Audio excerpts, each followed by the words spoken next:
Assalamualaikum warahmatullahi wabarakatuh. Salam sejahtera untuk kita semua. Saya Dini. Dalam video ini saya akan mengajak untuk membahas mengenai sistem koordinat geografis. Untuk sistem koordinat sendiri bisa kita artikan sebagai suatu sistem yang menentukan posisi suatu titik, garis maupun bidang. Sementara kalau sistem koordinat geografis bisa kita artikan serupa. Hanya saja kalau sistem koordinat geografis ini menentukan posisi titik, garis, bidang, dan lain sebagainya di permukaan bumi. Kemudian apakah ada yang kenal atau ingat dengan angka-angka ini? 6 derajat lintang utara sampai 11 derajat lintang selatan dan 95 derajat bujur timur sampai 141 derajat bujur timur. Untuk saya pribadi, angka-angka ini dulu saya pelajari waktu duduk di bangku sekolah dasar mengenai letak Indonesia. Kalau dulu sewaktu mempelajari waktu masih SD, saya belum begitu paham mengenai apa artinya angka-angka ini. Tapi kemudian setelah kita mempelajari pemetaan, mempelajari sistem koordinat geografis, kita harus paham apa arti dari angka-angka ini. Kemudian dalam sistem koordinat geografis, penentuan posisinya pertama kita gunakan garis bujur. Salah satu bagiannya, salah satu komponennya adalah garis bujur.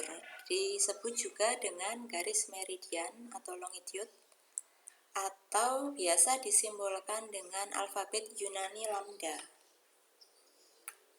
Kemudian garis bujur atau garis meridian dia berstruktur seperti ini. Semua garis bujur atau garis meridian itu saling berpotongan di kutub utara dan kutub selatan sebenarnya bumi. Kemudian dari semua garis bujur atau garis meridian itu ada satu garis yang ditentukan bernilai 0 derajat bujur. Dan yang bernilai 0 derajat bujur ini dinamakan garis meridian utama atau prime meridian.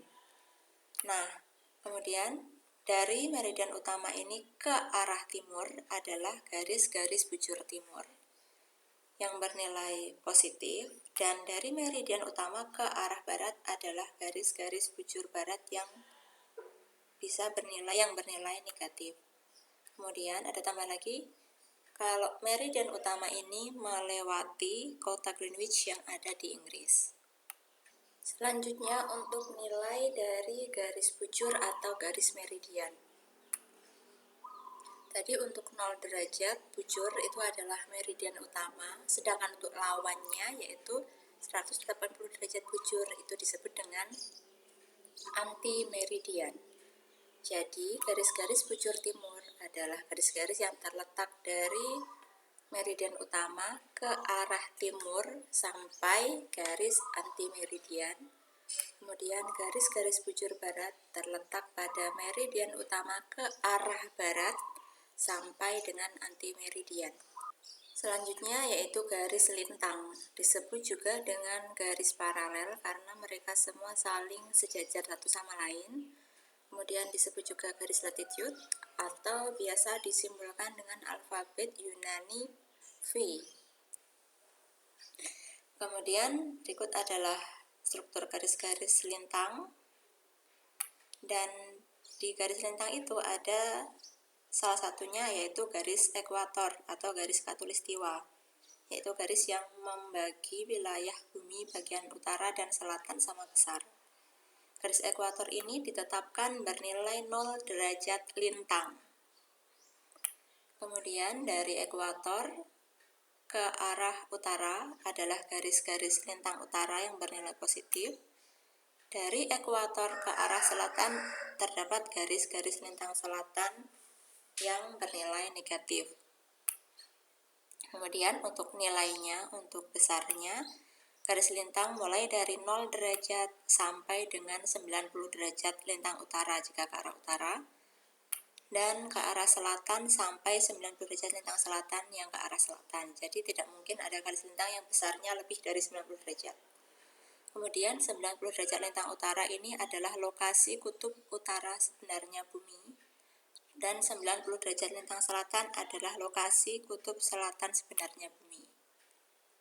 Nah, jika diproyeksikan pada peta dunia, terutama jika kita menggunakan proyeksi Mercator, garis-garis bujur yang ada pada bumi menjadi garis-garis tegak seperti ini, garis-garis vertikal, yang nilainya dari 180 derajat bujur barat sampai 180 derajat bujur timur. Kemudian garis lintang pada permukaan bumi digambarkan menjadi garis-garis horizontal seperti ini yang nilainya dari 90 derajat lintang utara sampai 90 derajat lintang selatan. Dan kalau digabungkan keduanya, baik garis bujur maupun garis lintang, pada peta yang menggunakan proyeksi Mercator akan membentuk garis grid atau kotak-kotak seperti ini. Kemudian ada contoh kasus bagaimana jika kita mendapatkan data suatu koordinat, suatu posisi, suatu titik di permukaan bumi. Saya pernah mendapatkan data koordinat seperti ini.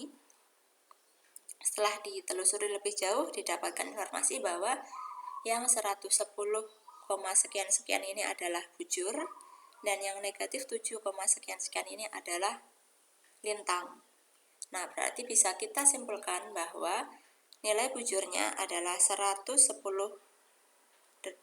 sekian-sekian bujur timur karena nilainya adalah positif.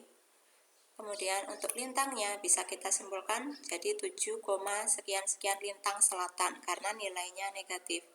Jika kita sudah memberikan akhiran lintang selatan seperti ini, negatifnya tidak usah kita tulis. Kemudian atau kalau dalam bahasa Inggris bisa kita tulis seperti ini, I dan SUD. Kemudian untuk sekedar mengingat saja, jadi bujur timur yang ke arah timur atau ke arah kanan itu bisa kita samakan dengan pada koordinat kartesian dengan sumbu X yang bernilai positif. Ya, jadi bujur timur itu kan bernilai positif. Berarti bisa kita samakan dengan sumbu X positif. Kemudian bujur barat yang ke arah kiri itu bernilai negatif karena bisa kita samakan dengan sumbu X yang bernilai negatif. Kemudian untuk lintang utara itu ke arah utara atau ke arah atas bisa kita samakan dengan sumbu Y positif. Kemudian untuk lintang selatan yang ke arah selatan atau bawah bisa kita samakan dengan sumbu Y negatif. Ini hanya untuk sekadar mengingat karena pada dasarnya memang sistem koordinat kartesian tidak bisa kita samakan persis dengan sistem koordinat geografis. Selanjutnya saya ingin kita kembali lagi membahas mengenai letak Indonesia yang sering dibahas pada buku pelajaran. Di sini kalau kita perhatikan bisa kita simpulkan bahwa wilayah darat, terutama ini wilayah darat ya, wilayah darat Indonesia pada bagian paling utara itu dibatasi oleh garis 6 derajat lintang utara. Kemudian wilayah darat Indonesia paling selatan dibatasi oleh 11 derajat lintang selatan. Kemudian wilayah Indonesia paling barat dibatasi oleh 95 derajat bujur timur. Dan wilayah Indonesia paling timur dibatasi oleh 141 derajat bujur timur. Di sini kenapa wilayah Indonesia ada yang masuk di lintang utara, ada yang masuk di lintang selatan? Karena Indonesia dilewati oleh garis ekuator atau garis khatulistiwa.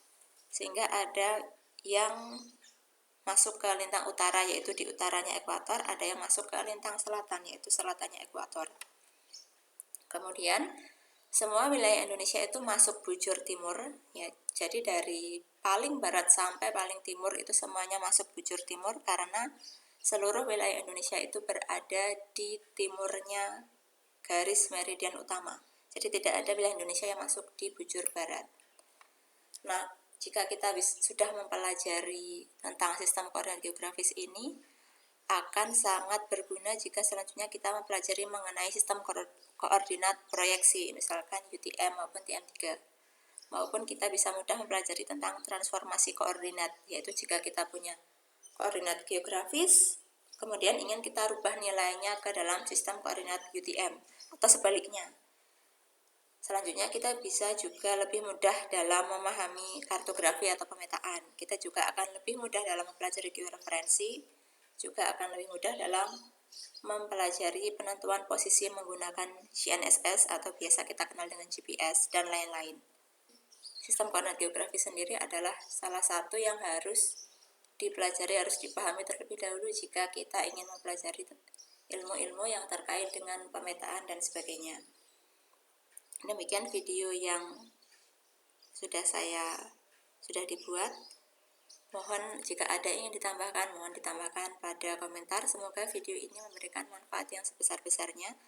Assalamualaikum warahmatullahi wabarakatuh. Salam sejahtera untuk kita semua.